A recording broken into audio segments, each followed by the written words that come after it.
I didn't notice any fatigue until maybe about mile 18 is when I'm like, oh, I'm, a little bit slowing down. And then got to that same aid station at mile 20. And then that's when the most exciting, hardest part of the race came.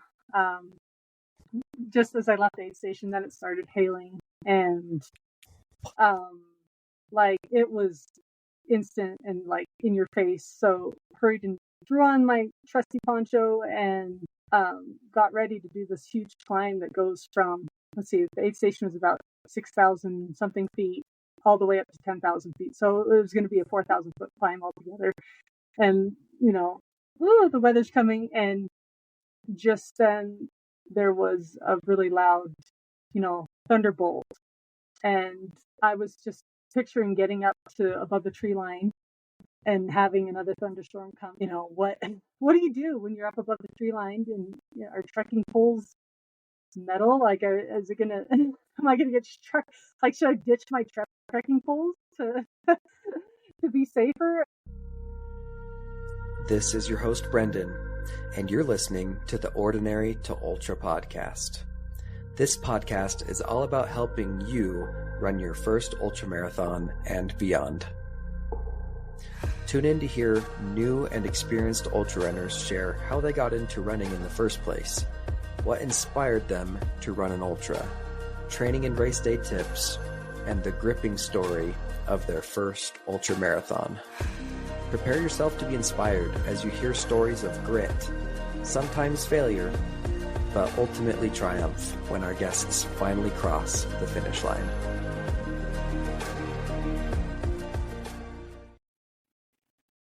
Hey, Katrina, thanks so much for being here today with me. Super excited to talk about how you got into running and your recent 50K. It's going to be sweet. Yeah, thank you. So, Katrina, before we get into your past, into your running history, I'd love to ask you just a little bit more about yourself, like how old you are, if you have a family, what your family looks like, where you live, what you do, that sort of stuff. So I'm 39 and I live in Lehi, Utah, which is a suburb south of Salt Lake City. And I live with my husband of 17 years. And I am a full-time mom to 5 kids. And the oldest is 15. And the youngest is going to be turning 3 in a month. Oh my goodness. That's a spread. Yes, it is a spread. So I'm doing all the teenager stuff and all the toddler stuff in between. So yeah. Have you the last one's potty trained? Yeah. So at least not yet. Oh my goodness. The hurdles. That would be a great one. Wouldn't that be nice? Dang, yeah. And the teenager stuff. Did you say the oldest is a boy or a girl? It's a boy. A boy. Yeah, okay. Is he giving you trouble? Is he a good kid? I don't know what's going on. He is like the dream teenage boy. He is so sweet and good. So yeah. That's good. Nice. Can make it easy for you because then the middle ones and the younger ones will give you your your run for your money. Exactly. Well, fun. You got a nice big family. You're in Lehi. I don't know if we've talked about this, but I am from Highland, so right next to you. They're like next door neighbor city towns. So cool. That's cool. Do you live like next to Thanksgiving Point or? I live like actually kind of down by the lake, so unfortunately not. Oh, Utah Lake? Not, yes. So not Okay. super close to mountains and trails. I have to drive. Yeah, that's a thing. How long? It's about 15 minutes to get to like Traverse Mountain trails or to the Eagle Mountain Trail system. Mm-hmm. Yeah, I was gonna say like that's not super close to the American Fort Canyon, so you're probably not going up there during the week. But good. It's good that you have some stuff like 15 minutes away. I'm similar. Got like 10-minute away stuff over here in Hiram, Utah. Well, that's cool. fun that you're from nearby where I was. Okay, let's do this thing. So Katrina, when was it that you started getting into running, and what got you into it in the first place? So I come from a running family. Oh, okay. The youngest of 5 kids, and so my big sisters are twins. They started doing high school track and cross country, and that kind of just trickled down to all of us. So I grew up doing 5Ks and did track and cross country in high school. And then in college, I started to do longer distances, 10Ks and a couple half marathons. And then I did my first full marathon, first and only, right, road marathon. It's actually the Papa Utah marathon back when it came down Blacksmith Fort Canyon. Yeah. Oh my goodness. Yeah, that Cool. was that was kind of a fun experience for a young, inexperienced me. But what took you up there? I'm just curious. So I ran that with my sister, and she lives in Logan. So okay. Yeah, we kind of couldn't really train together because we lived in different cities, but we did it together and ran most of it together. She had to lead me a few miles from the finish line because I hit that wall, and so she beat me for I don't know how many minutes, but yeah. That wall, it's real. How old were you when you ran that marathon? Oh, that's a good question. I was probably around 20. 20. Awesome. Nice. Okay, so you ran this marathon, and so you were getting up in distances. First off, I just wanted to say it's cool that you were raised in it, and you're still doing it. That's impressive. A lot of people like get the burnout, and they're like, "No, I'm never running ever again," because track gave them PTSD or something. But good for you. It's always been a fun, enjoyable thing. Nice. So then, I guess the rest of the story is after I started having kids, I would use a race to kind of get back in shape after each kid. So usually a half marathon. So that's not like a couple of months after a kid. That was 18 months, 2 years after a kid. Then had to get back in shape. So. You used the half marathon to do it. Sweet. And yeah, did you do one in between each kid? I was thinking about it. I think I did.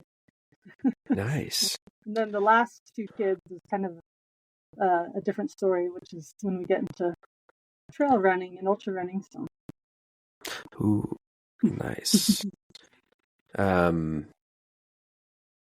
tell me about that. Well, first I wanted to ask, what half marathons were you doing? Was it like the same one or different half marathons or?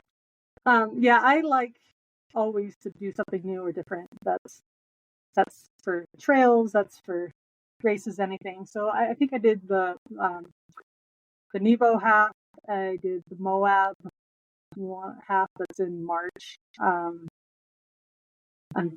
pretty sure I did is it the Timpanogos half that comes down Provo Canyon and ends in the middle of Provo? Maybe. Trying to think what are the other ones in there. Those would be those 3. Boy, that's a long time ago.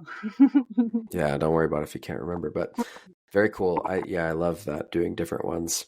Okay, and then the last 2 kids, you started getting into trail running. Yeah. Yeah. Well, so trail running's always been kind of something we've done. My dad was really big into hiking. So with running, we also did a lot of hiking, and it would be kind of a natural thing to hike up the mountain and then run down it. Or so in college, I would, with my running, some of my running would just be on trails. So I've always done trail running. But the ultra running, that's a different animal altogether. That's true. So yes, so you've been doing trail running for a long time, but yes, when did ultra running get on your radar? So I mean, I think I'm like everybody that I read Born to Run. Born to Run. That is funny that you say that. I think everybody's But when I read it, it didn't really make me think, oh, I want to go run an ultramarathon. It made me, go run barefoot a little bit more. But it wasn't until actually I was watching on Netflix, they had a few documentaries about ultra running. One was about the Barkley marathons. And like that just captured my, fancy so much. I'm like, oh, that is so cool to challenge yourself that way. And so about that time, my brother, who lives in Lehigh too, he started working towards running an ultra. And so, he ran Antelope Island 50K, and he started running these distances. He ran the Squaw Peak 50-miler and a few 100-milers. And so, because we're running family, got to, be a part of that and watch it and pace him. And so through that, I'm like, okay, this is what I want to do. This is such a neat, to be at these races is just inspiring. It's got such a neat energy. And so I'm like, yes, that's what I want to do. So that was probably infectious. Yes. You can't walk away without feeling something from those. So that was probably about the time after my fourth kid was born that I decided I want to run the Squaw Peak 50-mile race. Now it's the Snowy Peaks 50-mile race. They changed the name by the time I'm 40 years old. That was my goal. So I, gave myself several years to work towards that with the thought that I'd run a few 50Ks before that. Right. Okay. How old are you right now again? I forgot. I'm 39. So 39. You can do it. I'm not going to I'll probably be running it next summer when I turn 40. I've had several That's okay. But have pushed this goal back. So I'm hoping that counts, right? 40. Mm-hmm. Yeah, I'd say so. Wow, that's sweet. And your brother, that's cool. Is he the only one that's doing ultras of your other family members? So far, but we'll see. Maybe it'll catch. Yeah. Well, yeah. He's been just, kind of my coach and taught me so much. Check out this book or these resources, and so that's been a huge benefit to have someone to coach you for free. Yeah, for real. And he's got the experience, so that's sweet. Which races did you pace for him? I'm curious. So I paced the Bear 100 for him twice. Yeah. That's sweet. And the big one was last September. I paced the Wasatch 100 for him for 22 miles. So that was, my longest distance that I've run since back when I ran a marathon. So. Wow. Was that, yeah, how was that? How did that go? It was really good because it got my confidence up, because I think that's always what I struggle with, is not believing in myself that I can do it. And so, it was near the end of the race, so we're going at a much slower pace than probably what I'd train at, a nice comfortable pace. So it was good. It was a good experience to see that, I can go more than 20 miles. That's huge. And I appreciate you saying that, because it was the same for me with my my first marathon. You don't know how far you can go until you do it. And the more you prove to yourself, I think that you can run long distances and do hard things, the more confidence you build and belief in yourself. It was when I ran my marathon in January. I was like, I think I know I can run any distance now. Like, the fact that I just did this, and I did the half marathon before that, and I did the 9 miles before, like, yeah, you just have to put in the training and you can do it. Yeah. So that's cool that you did that and have paced some sweet hundreds. The Bear 100 is really close to where I live in Logan. It starts in Logan, Utah. So that's sweet. Man, so much elevation gain in that, and the Wasatch 100. That is so cool. I hope I can pace those races too, to help give me the bug. I think pacing is probably the best thing ever because you're not suffering for a whole race, but you get to experience it, and you don't have to pay for the race. It's all grand. Yeah.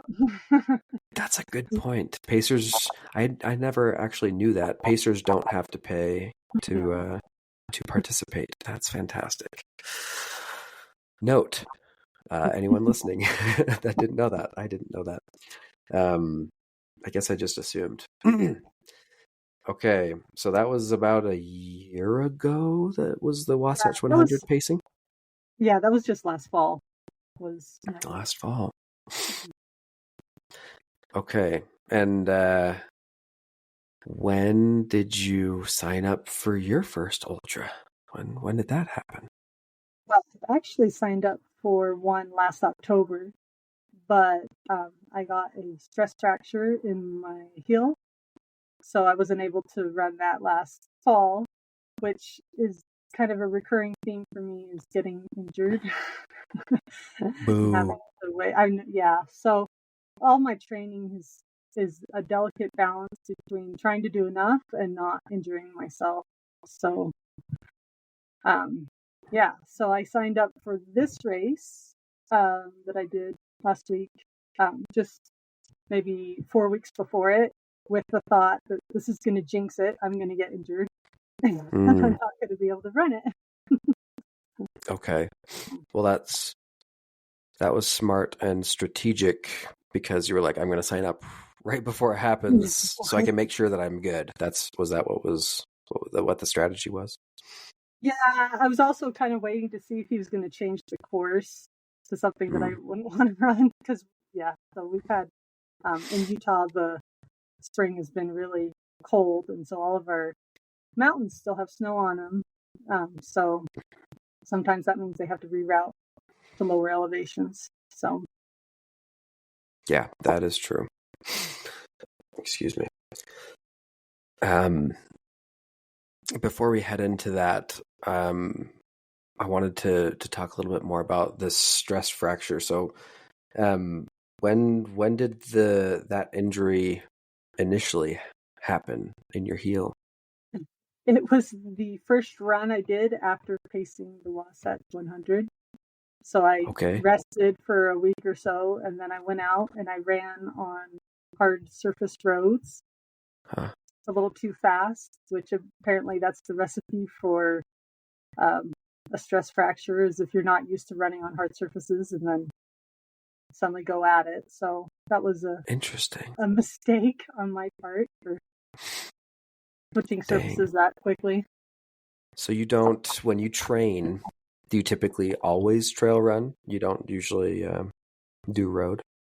For that fall, I have been doing almost only trail running, or through the summer. It was through the summer.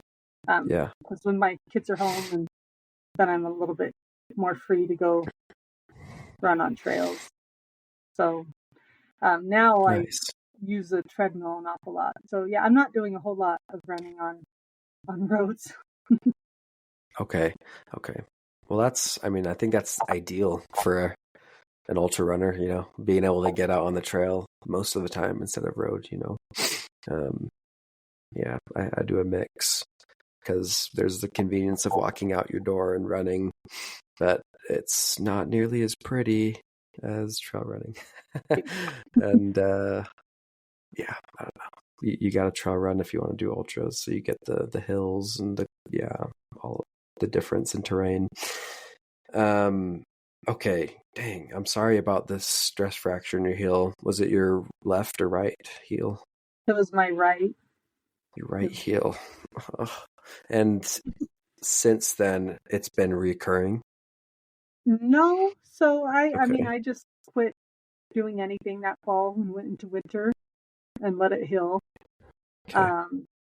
It did cause some interesting things with plantar fasciitis coming back into training and, in January, because must have been walking weird on my foot and the muscles atrophied. I'm not sure what, but so the stress fracture didn't come back, but I did deal with foot pain for quite a while at the beginning of the year. Yeah, that makes sense. Yeah, you're like trying to avoid walking on your heels. You're like walking funny. Ugh, boo. I was gonna ask too what shoes you wear. Do you do the super cushy Hokas, or do you do the zero drop sort of shoes? Oh, I can't. I'm too old to do zero drops. Yeah.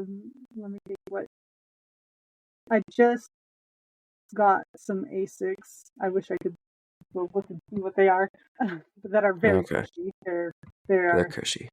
Walking on clouds. Sweet. Okay. And that's for the trail and the road? Yeah, for the trail. I like Asics for roads too. But... Okay. Well, that's good to know. Like, note for anyone listening. Like, yeah, I think it makes sense to do the cushy ones if you're having foot issues, maybe. I love the Hokas because I like the squishiness. I think that helped when I first started running because I had tendonitis and knee pain, and the Hokas, like the minute I put those on, the pain was gone or severely reduced. Anyway, so I like that personally. Okay. So you're dealing with this, your stress fractures, like probably better by the end of winter, spring, but you've got this plantar stuff and you're like, what'd you do to like fix that? I just ran through it. Okay. I mean, you do the stretching and massaging it, but really that was the advice I got, is that, just keep running through it. So it did eventually go away. It probably took about 2 months for it to just go away. You're a strong human. So many people would have been like, well, it was fun. I guess I'm good now. I was determined. You were determined? Is that what you said? Yes. Mm-hmm. Well, thank goodness. So I'd like to ask, I have several things on my mind. One is I want to ask about your training now for your 50K and what that looked like. And like how many miles you were putting in, if you did any specific plan, like if you can remember what you were doing. I'd love to have you share it so other people can know what worked for you, if it worked. And then also about your kids, like how do you make training happen with your kids? Yeah, would love to hear about it.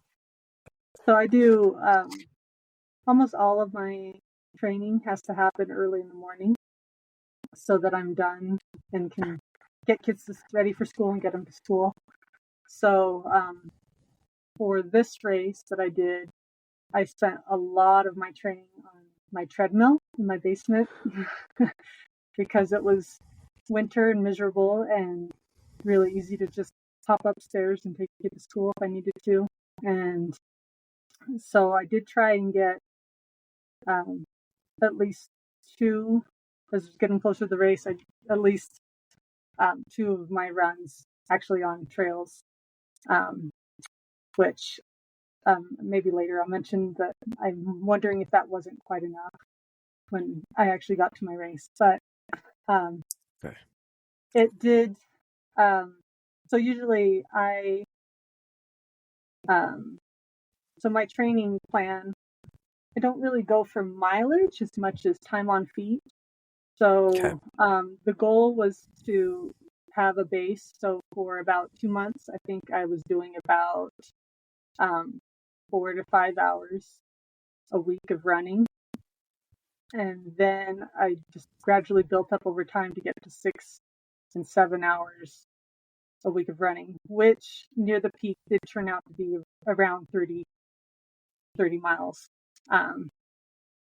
And so I would usually run 4 days a week, and I would do Monday, Wednesday, Thursday, and a long run on Saturday. And I just had to be really conscientious of what my body is doing. I really need like rest days. I can tell if I do too many days in a row that I feel vulnerable for getting injured. So I also, for my long runs, it was important to not go longer than 3 hours. And that comes from the Science of Ultra guy.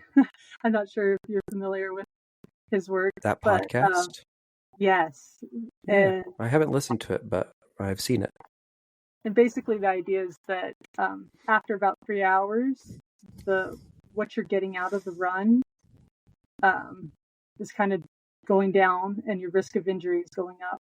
So I kind of stuck to that religiously to not, because it's tempting to go, I'm going to go do a 4-hour run. And that seemed to help me not get injured quite as much as in the past. That's a sweet rule. I like it. I think I've heard something similar before. It's like diminishing returns. Yes, exactly. After 3 hours, your returns are little and your risk is high. That's good advice. So that was the plan. And that's what you were doing leading up to the 50K.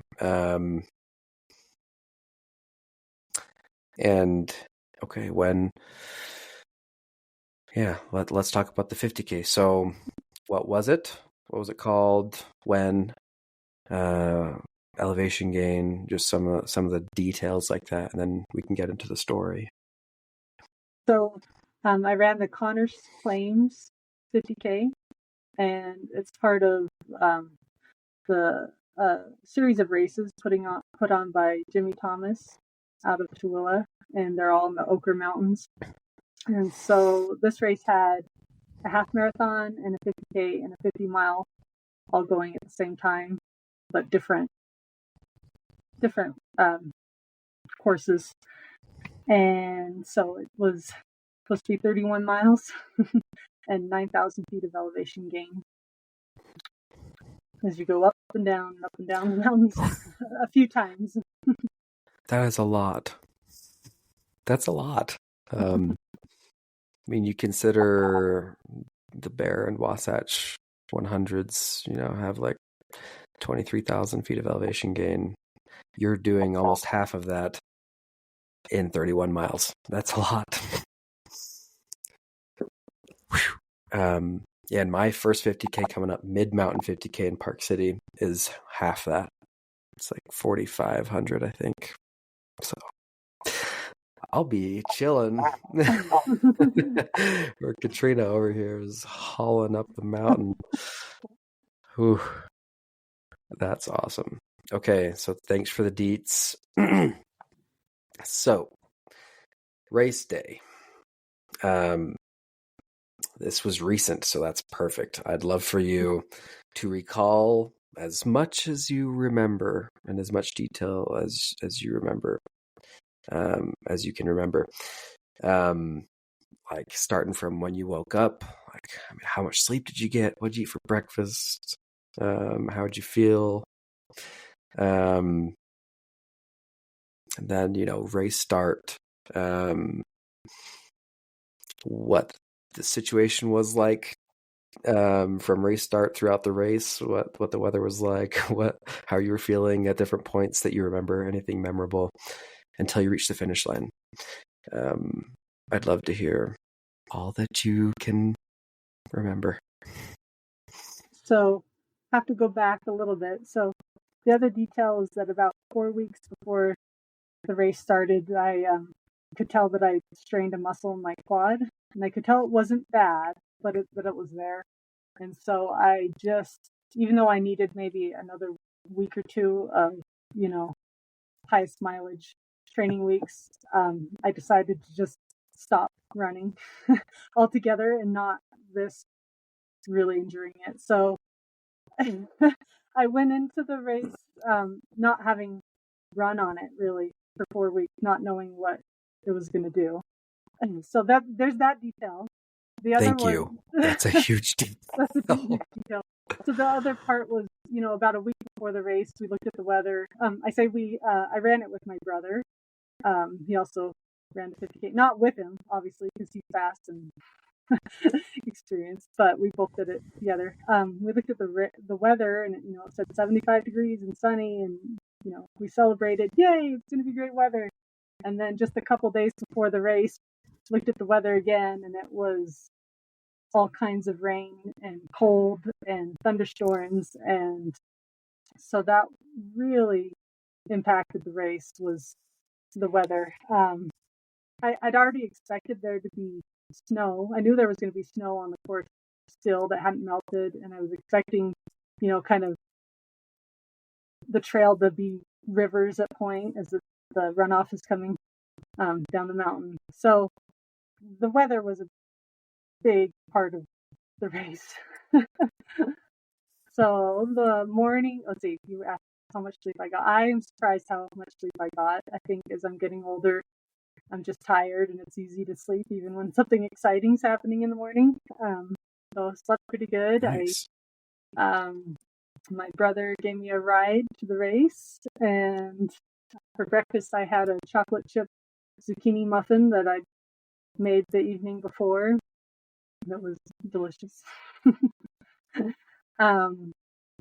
Let's see. So at the start line, it was actually pretty warm, and so it was kind of hard to decide, okay, what to wear, what to put in the drop bag.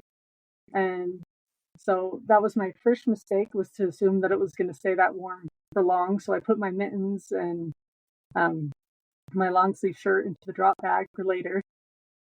So the race started, first time running on my leg, and I'm feeling my quad muscle, and I can tell that there's, it's not running like it should. So I started out slow. That was the plan. This was going to be slow. That was some advice my brother gave me in the car on the way to the race. Is something Jeff Browning said, is that, a race is like putting peanut butter on a piece of bread. You got to spread it out even over. So don't go super hard and fast at the beginning. You got to have enough peanut butter to last the whole race. So that was my plan, was, this is going to be a slow day, just to make sure that I had enough in me. So yeah, started out slow, watched everyone run down the road in front of me going their faster pace, and I just did my thing from there. For the rest of the race, I was at the back and by myself. There was a few points where I crossed paths with other runners, the 50 milers, but yeah, got good and comfortable on my own. So I think probably half an hour into the race, it started drizzling, and that turned into full-on raining. So I pulled out a poncho, which, just a regular poncho, and it turned out to be the best gear ever. My life-saving gear was that silly poncho that I, looked pretty silly running in, but effective though. Yeah, it was surprising because it didn't get hot because air flowed through it. So so do you think that was a better call than like a rain jacket or something like that? Maybe. You'll have to ask some of the rain jacket people, but it worked for me. Sweet. Yeah. So throughout the race, that was kind of a theme of pulling out a poncho, putting it back in, and all of that, I think, added quite a bit of time to my overall time, just dealing with clothing and socks and things like that. So the first climb, the first river climb started going up. It's been raining. I'm not sure what the top elevation, maybe it was about up to 8,600 feet. somewhere around there. Not the highest point of the race at all, but going up that climb, it was muddy and slick, and so you're kind of, if it wasn't for my trekking poles, you'd just be grabbing onto, bushes or anything trying to get up this steep incline. And by the time I got to the top, it'd been starting to snow, and my hands were cold. I'm like, wait, this is kind of dumb. Like I've I've made a mistake here.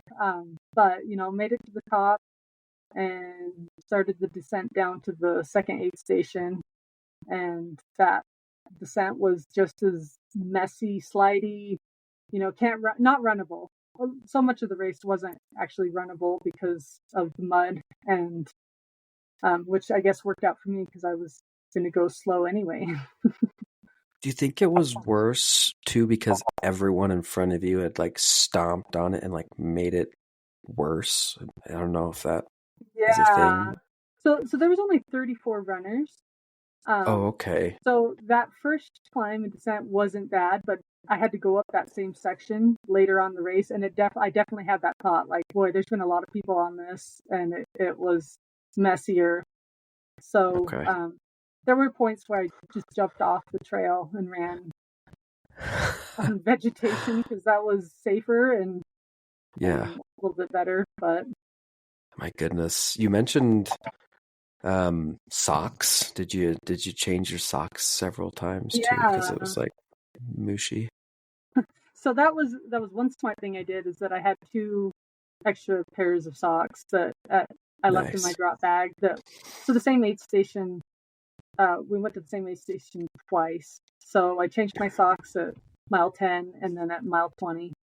And I don't know what would have happened if I hadn't, but at least mentally it made me feel like, yes, I'm drier and warmer for at least a few minutes. The rain did stop at points. So coming down that decline to the second aid station at mile 10, the rain stopped. The sun rarely came out, but at least you could see, oh, this is pretty, the mountains. So, this is actually a pretty place we're running through. So, I felt really good. I didn't notice any fatigue until maybe about mile 18 is when I'm like, oh, I'm, a little bit slowing down. And then got to that same aid station at mile 20, and then that's when the most exciting, hardest part of the race came. Just as I left the aid station, then it started hailing, and like it was instant and like in your face. So hurried and threw on my trusty poncho and got ready to do this huge climb that goes from, the aid station was about 6,000 something feet all the way up to 10,000 feet. So it was going to be a 4,000 foot climb altogether. And, the weather's coming, and just then there was a really loud, thunderbolt. And thank heavens that was the only one. There was only one lightning strike, but I was just picturing getting up to above the tree line and having another thunderstorm come. So that actually was probably one of my biggest concerns of the race was, what do you do when you're up above the tree line and our trekking poles metal? Like, is it gonna? Am I gonna get struck? Like, should I ditch my trekking poles to to be safer? So, thank heavens that was the only one. So my brother actually was up above the tree line when that happened, when that storm came in. So he says he had to hit the deck, and he was up above where there were trees. So, that was pretty intense. It wasn't, none of these storms were super long. They passed by. So I, did this 4,000 feet climb up the muddy, slippery, up and then across some snowfields. And then Jimmy had us do this last climb up to Bald Mountain East, which was like a 700-foot climb, and it's less than a half mile. It's just insanely steep. And, he says he did it so that we could have these great views. But on that day, it was just the weather. You couldn't see much, but that took me forever to get up that because I was just breathing. The elevation really got to me. And so made it. There was a aid station worker at the top that was cheering me on, which was I appreciated because you got to show off for someone at the top. Got to keep going. How far was that aid station? So that would have been at about mile 24, around mile 24. So after you came to the top of that peak, you had to come down. So this is off trail too. You had to come down, and that was probably my lowest moment. Was coming down off of that because my quad. Well, I should say my quad was doing great for a lot of it. Oh yeah. Like it finally warmed up. It was Uh-huh. just on the downhill that I could tell something was wrong. But on that descent was so steep and the rocks were so slippery that I was a little worried about it because it was clear it wasn't working. But Dang. yeah. I'm glad the leg was doing good though, especially considering the no running for a month. It's kind of a miracle crazy. actually that it held up. But and can I ask too, at this last aid station, was that the last aid station? Yeah, so that's the Commodore aid station. Is the last one. And did they say mile 24? Yeah. Okay. Did they say anything about your time? Like, hey, you need to speed up, or did any of that happen, or did they not say anything? Kind of the opposite. They're like, "Do you want to sit down and rest?" And I'm like, "No, I've got to." Nice. I've got to. So I'm like, "Help me do the math." I've got, I kind of knew that I was at least an hour longer than I estimated getting to there. So I couldn't, you can't do math when you're running. I don't know what that's about, but so I realized, no, I've got enough time to finish this, but I've got to move. So I did.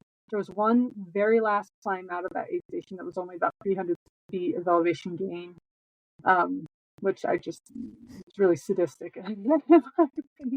But I came out of that, and then from there on, it was downhill.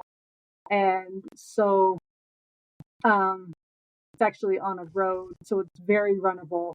And so for the last, I don't know, 4 to 5 miles, I actually ran. Actually ran a lot. And so I'm like, oh boy, I had to move though to make sure I'm going to make this cutoff. I can't lollygag. So, yeah. So I went down that road faster than I started the race. Wow. And then coming to the finish line, I had about 50 minutes to spare, and I thought, maybe I'll be kind of emotional finally achieving this goal of running an ultra. And I caught sight of my kids at the finish line, and I did get choked up then. I'm like, oh, I want to see my kids. But then I, got it together and was able to what felt like a sprint. I'm sure it was pretty slow. Sprint across the finish line, and I think I had 17 minutes to spare before the 12-hour cutoff. Let's go. You mentioned getting a little choked up. Yeah, when you crossed the finish line, were you like feeling the immense satisfaction of having done something so hard, or were you just so tired you're like, I am never doing this again, this was terrible? Like what was your head doing at that time? What did I feel? It felt amazing. Really, it felt amazing to have accomplished it, and surprisingly, it wasn't as hard as I thought it would be. That sounds really funny, but they talk about pain cave and just really having to dig deep. And I think I just went slow enough the whole race that I never actually got to that point. I mean, I was definitely tired, but it was just really encouraging that, like, yes, I can handle this. I can do this. It's actually something I probably could train and get a little better at, so that I'm not so close to a cutoff or the last person in the race. But Nice. We talked earlier about like developing that confidence by completing distances, right? So you completed this, you did it. Do you feel more confident in your ability to do another 50K or even, a 50 miler, like you said, by your 40th birthday? Like, do you feel more confident about that? yes, now I can see how a 50 miler is very attainable. Let's And go. yeah, yeah. And so I think, throughout this whole process, I just, you just keep learning from mistakes. And I've, throughout I've learned a lot, and I think got a lot more that I can improve. But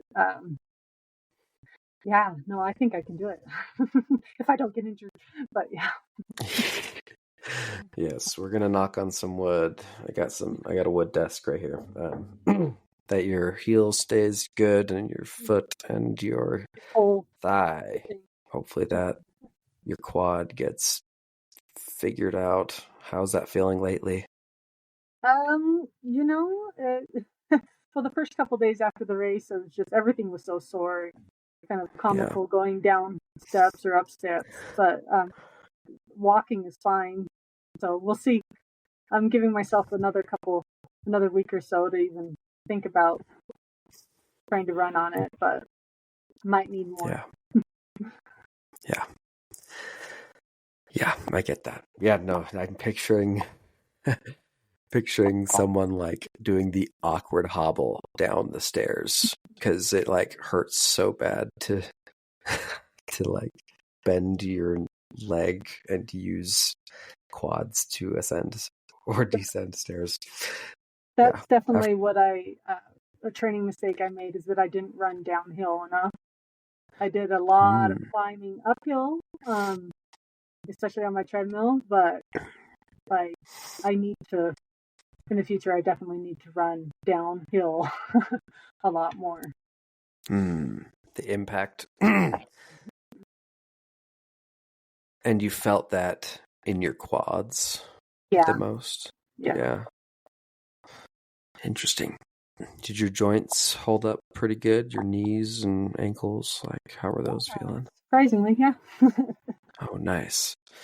Yeah.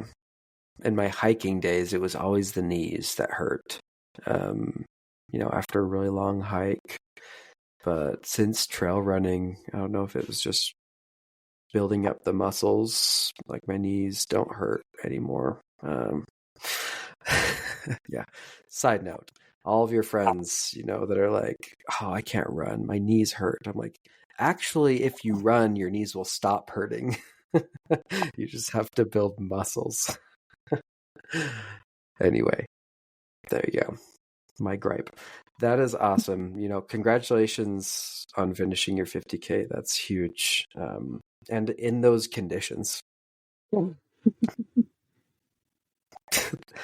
Yeah, you've scared me of that race. I don't know that I want to do that one. I think it's probably a fluke thing. That's not a typical weather for us at late May. I mean, in Utah, you just don't know with May.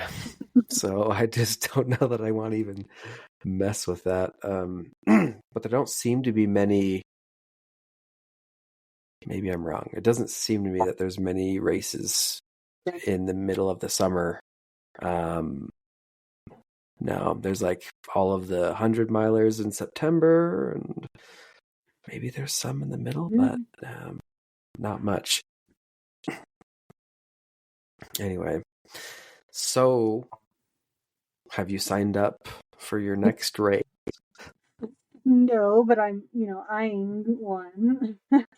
Looking at the DC Peaks 50. They started a 50K that, so in October, I think that would be a great race to try for a second 50K. Mm-hmm. That's funny because I was just looking today at races and I saw that one. I saw the 50 miler because I was like, I might want to do a 50 miler this year because I'll already be trained hypothetically by doing the 50K. So it's like, well, I might as well do a 50 miler like a few months after that. But I'll have a newborn and I just don't know. Anyway, Oh, that's congratulations. Thank you. I don't mean to make this about me, but yeah, No, that babies are wonderful. babies are wonderful. So I might have to push that off. But in any case, that's awesome. I hope that works out, that 50K or some other race. But in any case,